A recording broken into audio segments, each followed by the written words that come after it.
ایک عبرت انگیز حکایت۔ بنی اسرائیل میں ایک نہایت ہی فاجر و فاسق انسان تھا جو اپنے برے کاموں سے کبھی باز نہ آتا تھا۔ شہر والے جب اس کی بدکاریوں سے محفوظ رہنے کی دعا مانگنے لگے، اللہ تعالیٰ نے حضرت موسیٰ علیہ السلام کی طرف سے وحی کی کہ بنی اسرائیل کے فلاں شہر میں ایک بدکار جوان رہتا ہے، اسے شہر سے نکال دیجیے تاکہ اس کی بدکاریوں کی وجہ سے ساری شہر پر آگ نہ برسے۔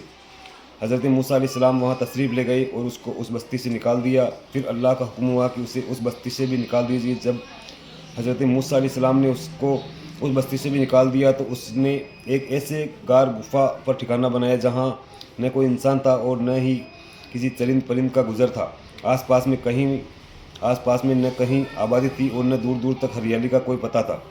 جب اس غار میں آ کر وہ جوان بیمار ہو گیا، اس کی تیمارداری دیکھ ریکھ کے لیے کوئی شخص بھی اس کے آس پاس موجود نہ تھا جو اس کی خدمت کرتا تھا۔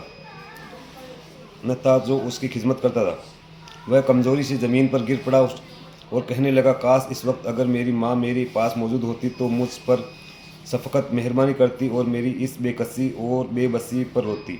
اگر میرا باپ ہوتا تو میری نگہداشت دیکھ ریکھ اور مدد کرتا۔ اگر میری بیوی ہوتی تو میری جدائی پر روتی۔ اگر میرے بچے اس وقت موجود ہوتے تو کہتے، اے رب ہمارے عاجز گناہ گار بدکار اور مسافر باپ کو بخش دے، جسے پہلے تو شہر بدر کیا گیا اور پھر دوسری بستی سے بھی نکال دیا گیا تھا، اور اب وہ غار میں بھی ہر ایک چیز سے نا امید ہو کر دنیا سے آخرت کی طرف چلا ہے، اور وہ میرے جنازے کے پیچھے روتے ہوئے چلتے۔